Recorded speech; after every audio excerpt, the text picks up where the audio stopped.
Yes, yes, yes! You know what that sound means? It's time for In the Paddock F1. Greeny and the cheese. Viva la Mexico! That's right, boys and girls. We are in Mexico. We're actually in the capital city of Mexico, Mexico City, for the 22nd time. It's the Mexican Grand Prix. Did you know that it is a city of almost 22 million people, Michael? I did know that. Huge city. Huge! It is also the largest Spanish speaking city in the world. It is the economic and cultural hub of Mexico. We are up there, by the way, because Mexico City sits 7,349 feet, more than 2,000 feet higher than even Denver, which is a mile high. And oh, you can't forget about the street food. Get this man a street taco, por favor. But this is a no travel show. This is an F1 show. And we're racing at the Autodromo Hermanos Rodriguez, the third shortest circuit on the calendar at 2.67 miles, 17 corners. You give it the full beans for 68% of your lap. And oh, what a race we saw. Always one of the best starts of the season with that 811-meter run all the way down the turn run. That's a long ass way. The cars are always joshing and diving all over the place. But Max got a great start, took the inside line, and away he went. Perez made a great move on Russell in four. And then it was tire strategy time and managing those car temps. Because we're up there, that air's thin, the cars get hot. But it ended up being only a one stop race when it was predicted to maybe be a two stopper. But Max ran away with it to take his 14th win of the season. Yeah, that's a new record. Lewis second, Perez third at his home Grand Prix. We're caffeinated, we're medicated. Greeny, good evening, sir. Good evening. We are feeling good. We are looking good. It is October 30th, 2022. This is the Mexican Grand Prix in review. Only the way that Greeny and the Cheese can give it to you. In the Paddock F1 is on its way right now. Give it to you. So ask my wife about being. We were up in the Rocky Mountains. Just ask her about being up in those mountains. It's altitude adjustment, and when you're coming from Texas and a week later ending up in there, I guess that's is that Ferrari's excuse? The altitude. Out of whatever you want to say, I don't really care. Stink. Whatever you want to say. Stink. Oh, how it was. I need to find for next show for Brazil. We got to find some March optimism out of you. The There ain't gonna be Ferrari. no optimism now. It's over. They're hanging on for dear life for second place in the constructors right now. Trash. Trash. Let's see the heads roll. Let's start firing people. Something's Yeah. got to be Well, done. it was not a Ferrari weekend, but it was definitely a Red Bull weekend and a little bit of a Mercedes weekend, perhaps, as especially with Ferrari's failings and Alpine struggling and a lot of other teams struggling this weekend. Altitude seemed to be tough. Did not affect Lewis Hamilton as much as he comes in P2. And Max Verstappen, win number 14. That's the all-time winningest driver for a single season for number of wins in a season. More than Lewis Hamilton's ever had in a season. More than Michael Schumacher's ever had in a season. The most Schumacher's wins. record is still more impressive. Well, yes, it was way less races, but the He number. he only had 16. He only had 16 back then, and he won 13. That's Yes, he ridiculous. did win 13 of 60. Percentage wise, it was much higher. But number of races, sir, still remain. They can only play by the rules that they're given. They cannot say, well, we're only going to race 16 races and or go by percentage. The prestige here is number of wins. And yes, we do continue to increase number of races every single year. And yeah, significantly. I mean, we're up 50% from 2004, right? Number of races, 2003. Yeah. We're up 50% in number of races. And I don't see it slowing down anytime soon. Um, but yeah, how did you feel about the overall vibe of the weekend? First weekend where there's really nothing to play for as far as the top of the table. The constructors was sewn up last week, and Max Verstappen is officially once still 2022 champion. The second title for him. For most, some still believe it's only his first title. Yeah, Sky With Sports all found out that, about that one the hard way. yeah, Sky Sports. We'll get to that later. I got that on my list of things to talk about tonight. But yeah, interesting as well. But I mean, it's a how do good you atmosphere. feel? It's a good atmosphere in Mexico. I mean, the fans come out, they cheer Checo. What was there, 300 and what 60,000 or something like that over the weekend that packed in there. Um, Packed. it's always a a fun weekend in Mexico. The drivers like to go. Racing in Mexico City is far different because of the altitude difference. You get what is it? I think 20% less downforce. So the guys are running high wings because you can run high wings. That's probably why the Mercedes was a little bit more beneficial because they got to run super high wings for their car to perform better. So it's definitely fits more with the Mercedes car this year than pretty much any other, pretty or most tracks out there on the circuit this year. Ferrari struggled massively. It was like they're driving on ice all weekend. Just an absolute disaster. Red Bull dominant, but are you really shocked by that since they've sewn everything up with a few races to spare? So that's not really a shock that they're at the top. Some other teams struggling was a bit shocking. Alpine definitely was a bit shocking for their struggles. It's a tough race because of the altitude, so you got to worry about your temperatures to your brakes, your engine, just because you have less air. So everything gets a lot hotter. You can see that Haas. I don't even know if they had an engine cover on there. They had so many ports cut in that bad boy. Did you see that? There was. Listen, you got I to mean, adjust. I I mean, mean, yeah, it dang. worked really well for them. It ended up working really well for Yeah, them, yeah. as It you can did say. not. It did not. It did not. But I mean, what else? What else can you say about the weekend? Merck probably went with the wrong strategy there in the long run with going to the hards. They probably should have stuck it on the mediums longer and probably went to the softs. Gave that a go, at least to one of the cars. To be honest, at least give it a shot. Throw a ring in the, try and get that W since you had cars in 2-3. So why not? Why not risk it and go throw that gamble? Um, Perez on the podium again, his home race. That's great. Fans come out to see him, so it's great that they get to cheer their hero. But Max is just dominant all year. He might end up with 16 wins by the end of the season. To be that honest. Yeah, yeah, no, he's gonna end up with 16 wins at the end of the season. Uh, who's gonna stop him? You knew as soon as he pulled out a half a second in front of Lewis Hamilton Oh, it was over. after this I knew as after soon turn as two, it he was got over. when nobody who starts on pole ever comes out of turn one of the lead. When he ended up in out of turn one of the lead after that long run down to turn one, and he comes out in the lead, I knew it was over. I knew it was over. It was almost like a siesta time for him out there. Wait, as far out as he was. It was siesta time. Take rocking chair the rest of the way, 2 turns, and just stay the course. I mean, the only thing that it's for your It's true. people, It's for true. those who don't watch Formula One, don't realize that it's over. It's over like 10 seconds in.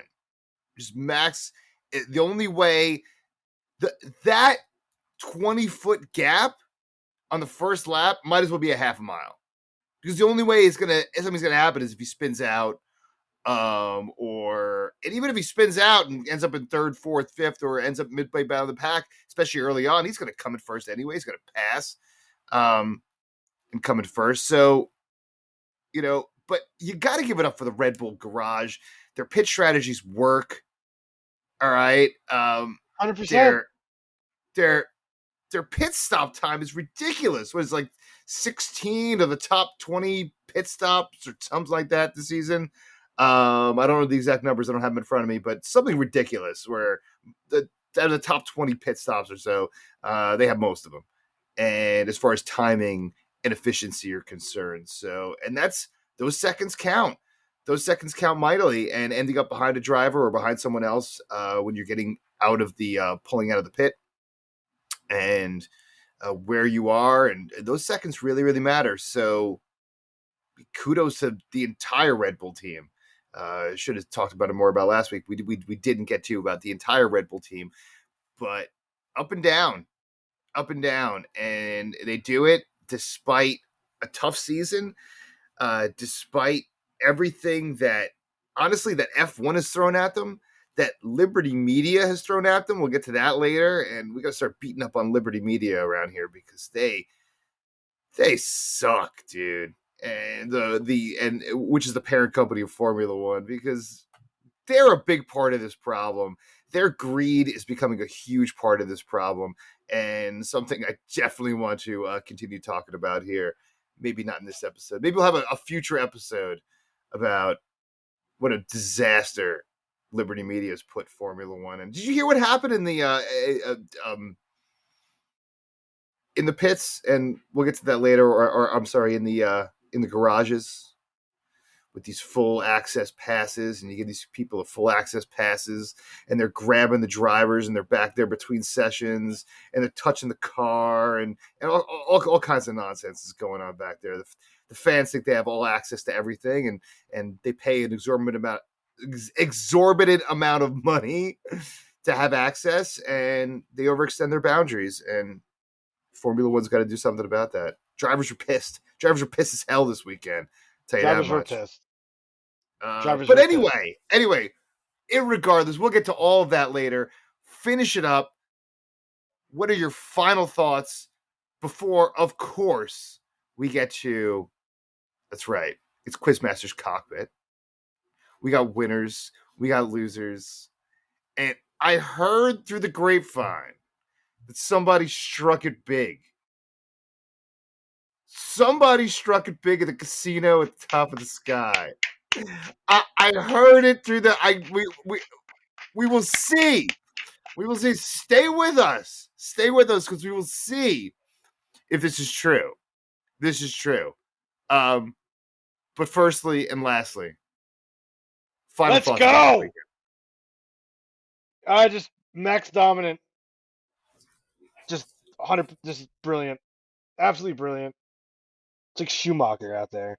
It's ridiculous. Nobody can stop him. Not a darn person. Not a darn person can stop them right now. Plain and simple. That's Plain what I take from it. Greeny and the Cheese. Check us out on YouTube at Greeny and the Cheese in the Paddock F1. Back in a flash.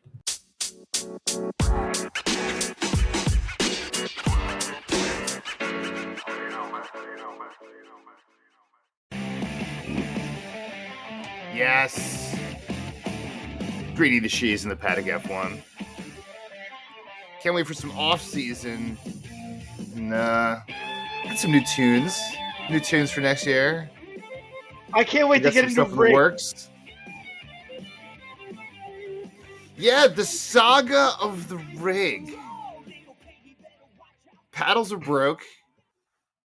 Pedals. You got to get your I'm sorry, the pedals are broke.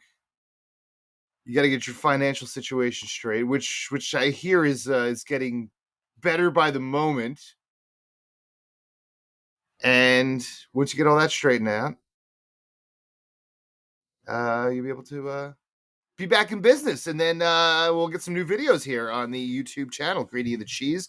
YouTube, Greeny and the Cheese. And you can check out some of Cheesehead's videos. We're going to be working on a lot more of ideas, and we're going to smacking our heads together here to come up with some more ideas here to entertain you folks continuously throughout the year, because that's what it's all about.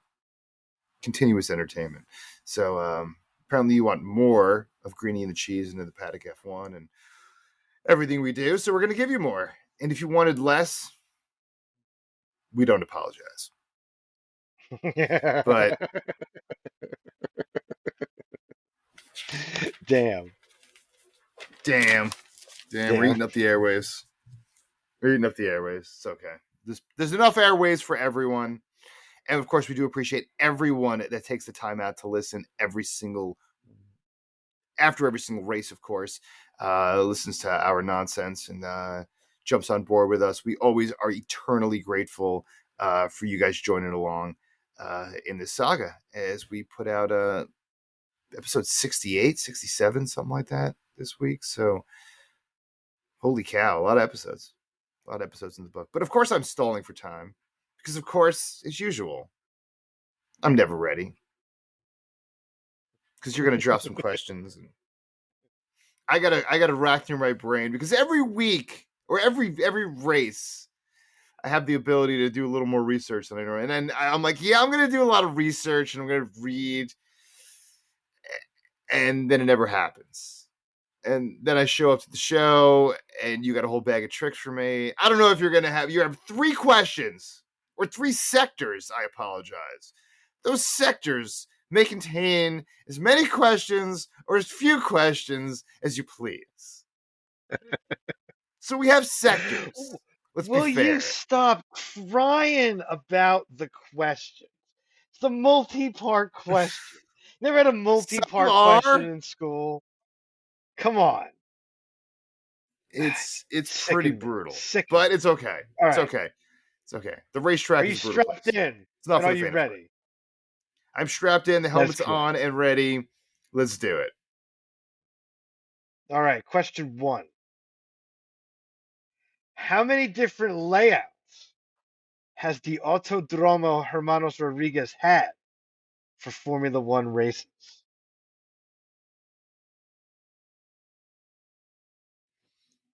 Well, I mean, they had the original 86 layout, right?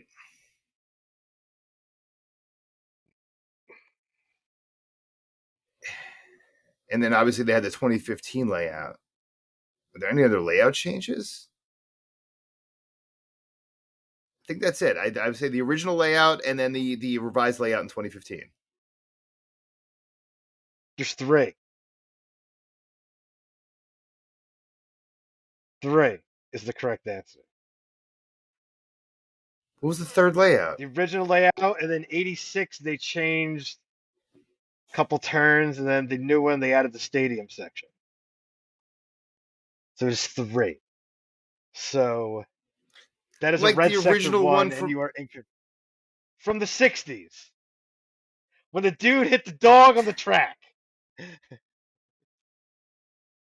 Yeah, that was 70, I think. That was a 70s season. 69 or 70 season where But that is incorrect. It is 3 different layouts. So you're wrong right off I the bat. mean, all right. 2 is not 3. 2 is not 3. Question number 2.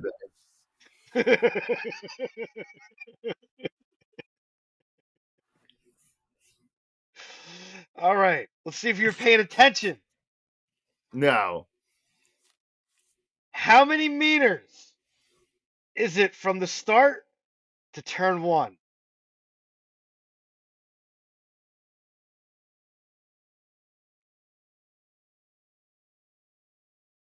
There's a lot of dead air here. No.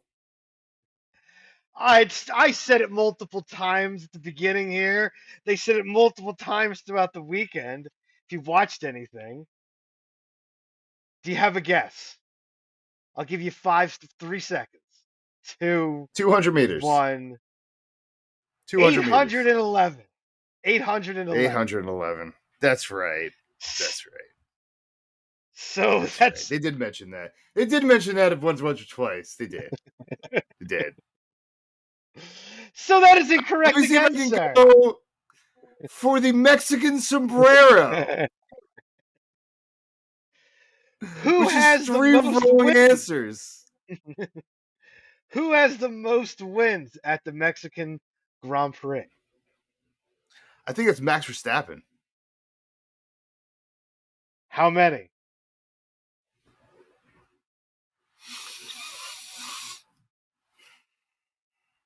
4? That is correct. After today? That Wow, is correct. 4 after today. Okay. All right.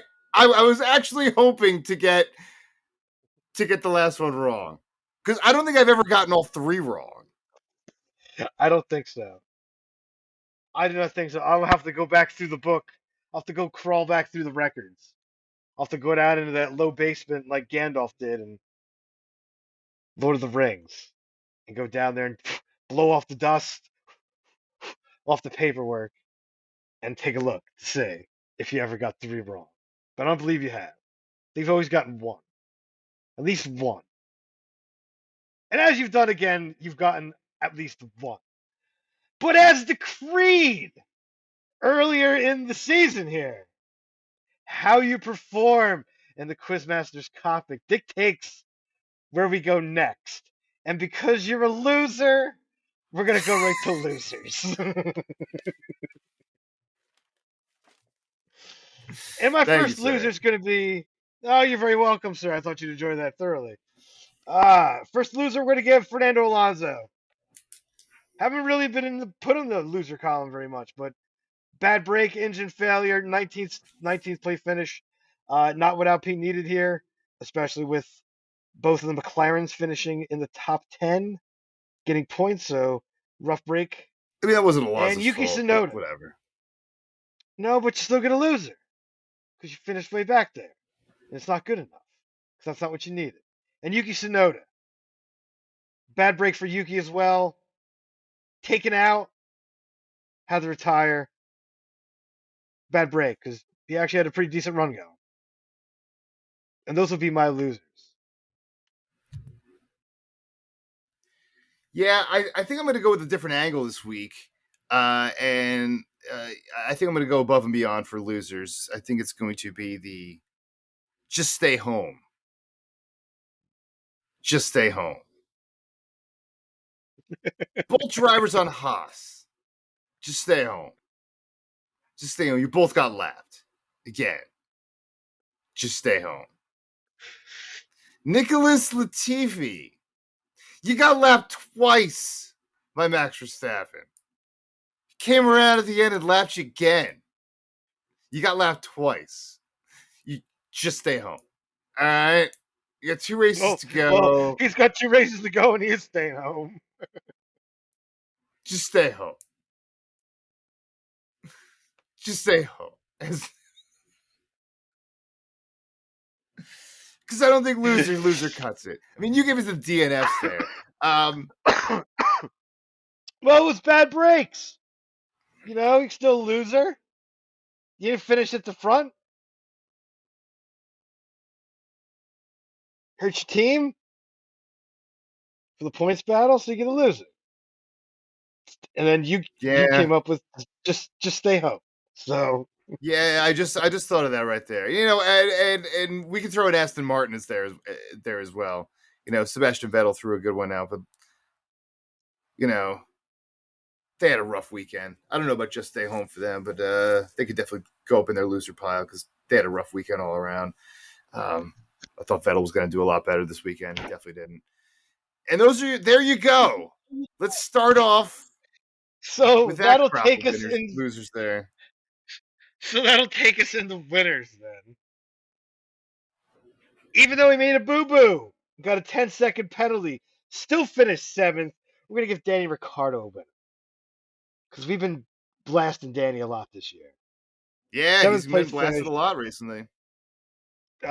Seventh place finish. Big finish for McLaren for that battle with Alpine.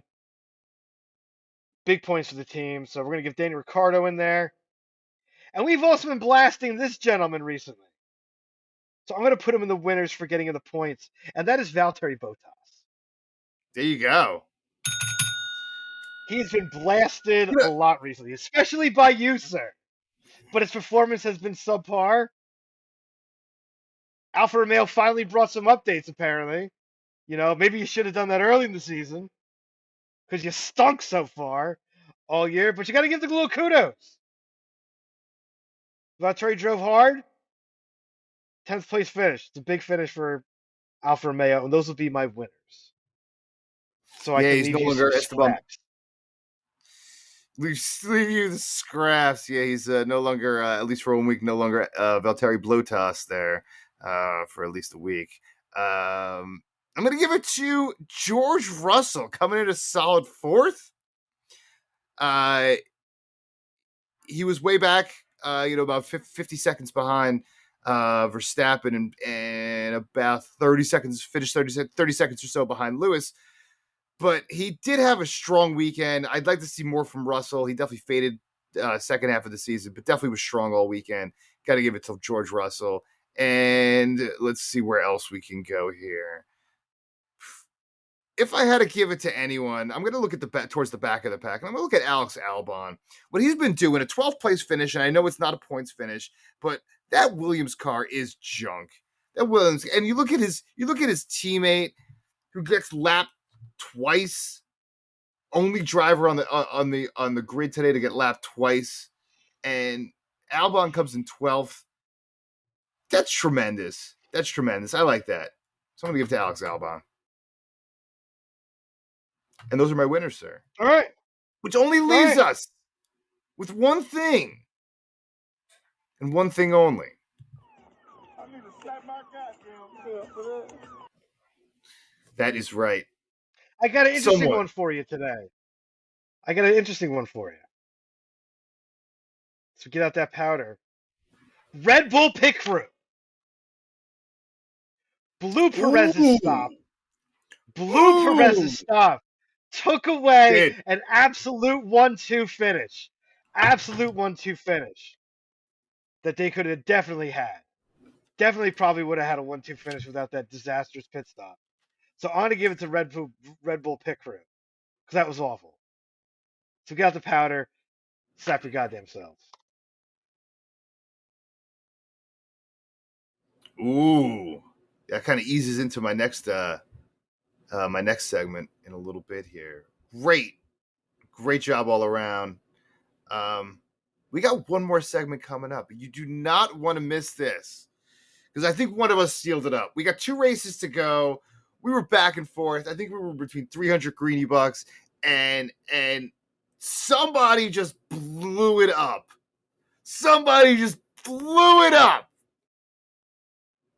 Who was it? Stick around and find out. Greeny the Cheese in the Paddock F1. We're back in flash.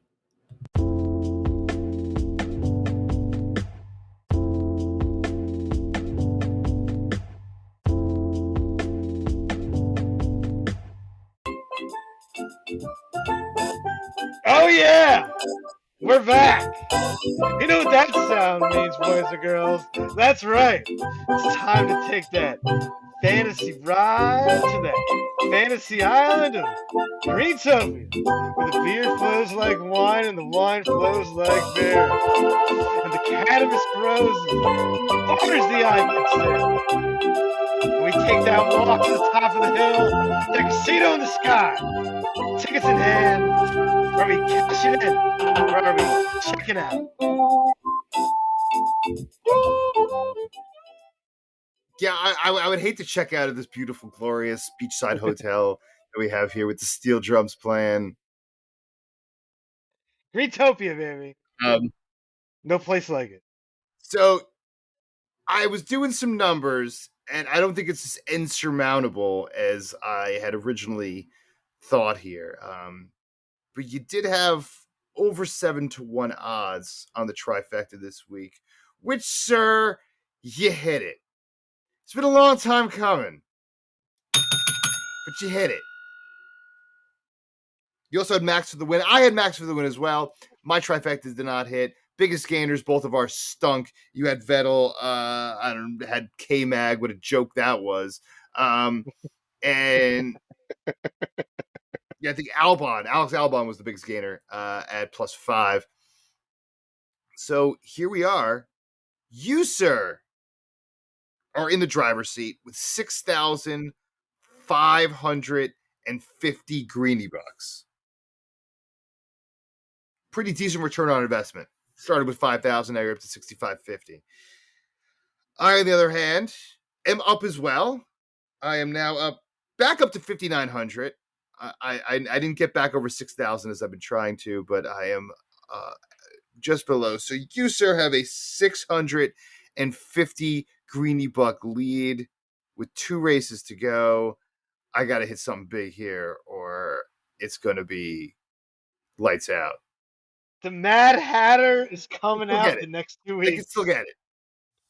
The Mad Hatter's coming out the next 2 weeks. I don't want the Mad Hatter. I want to have a respectable finish. I mean, I could just drop like 1,000 on something. I could. You're the Mad Hatter will be out. I predict the Mad Hatter will be out. I think it's time. I think it's time. I've been quite reserved all season. I've let it go to the final 2 races, but I think it might be all out. I don't want to finish with 0 again, though. Get in your eye. I want to finish with 0. Well, just finish what they do on the, what they put down as their bid in The Price is Right. Just finish with $1. $1. $1. And she'll love that. $717. $718. All right. Anyway, this is not a Price is Right review show. This is an F1 show. And without further ado, sir, as you're high on the hog, I got some questions for you. Are you ready for 3 minutes of terror? I'm always ready for your 3 minutes of terror. 10 questions. We call it Life in the Fast Lane.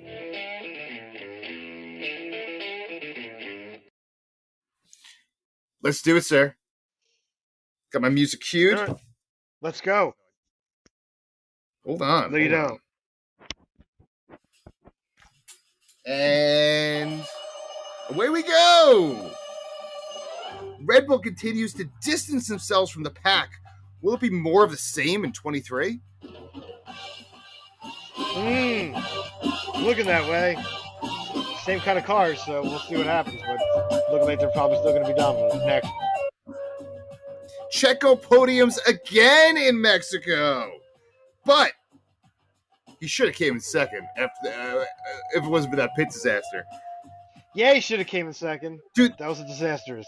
Should the Mexican fans be PO'd? Sure, why not?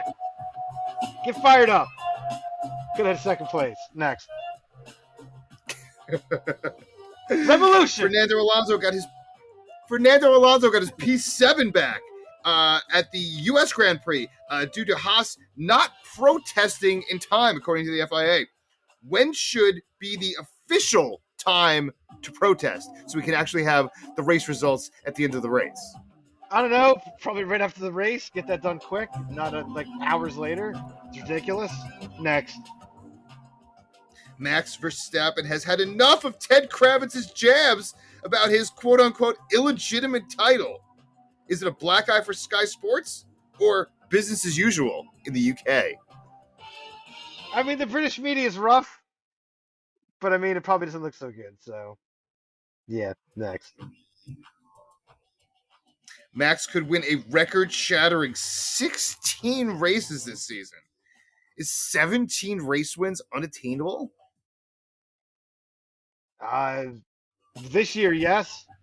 Possibly not. Obviously this year. But it's not I meant probably like in the future.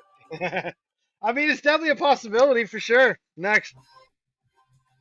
Mexican fans who paid for paddock passes were out of control this weekend, grabbing drivers and, quote-unquote, being very rude. Have F1 Brass and Liberty Media gone too far in this access to drivers? Yeah, probably. I mean, these guys got to get their heads right when they're going at their speeds and got to be at full concentration. So, yeah, I totally agree. Next. Carlos Sainz claims the Ferrari is becoming more and more difficult to drive. Are you concerned? No, because it's over this year. Worry about next year. Fix the crap for next year. Next. Frontier Development has announced it will not be adding or having any major update changes for their Manager 22 game. Are you pissed as hell? Yeah, it's kind of a bummer. I enjoy the game, so it's a bit of a bummer that 2 they're months. abandoning ship right away. It's kind of embarrassing. 2 months is all you got. 2 months. Abandoning Yeah, ship. that's all you got on there. Abandoned ship. Abandoned ship. It is Abandoned ship. done. Give you 2 Abandoned months. What ship. did it cost you? $60? No. No, it's like 30, 35? Something like 35. All that. right. All right. 35 US dollars. All right, listen, it was another amazing show. We love having all of you aboard with us always. We promise, because we have 2 more races to go, but we will be continuing our coverage throughout the off season. We got some projects that we're working on and some things we're banding about, but we're bringing the goods for you guys because we really appreciate everyone that spends time with us and really appreciate everyone's reaching out and being a part of this journey with us as we crank out another episode. Mexican Grand Prix. Cheese. Any last words after a phenomenal weekend? What's it? We'll see you in 2 weeks down in Sao Paulo in Brazil. Fortnight's Sao time. Paulo. Sao Paulo, excuse me. In a fortnight's time. But until then, as always, stay medicated, my friends. And once again, check us out, Greeny and the Cheese, on YouTube. Don't want to miss that. In the Paddock USA. And why don't you give out your Instagram there to everyone so they can hit you up too on Instagram? Cheese in the paddock. It's I'm not Cheese mistaken. in the Paddock. If you know Greeny and the Cheese and you know In the Paddock F1, then you know Cheese in the Paddock. Hit him up at Instagram. Hit me up in the Paddock USA on Twitter. And of course, in the Paddock USA at Gmail. Email us those questions. Email us all that good stuff. We love hearing from everyone. And we'll see you in 2 weeks. Peace. Peace.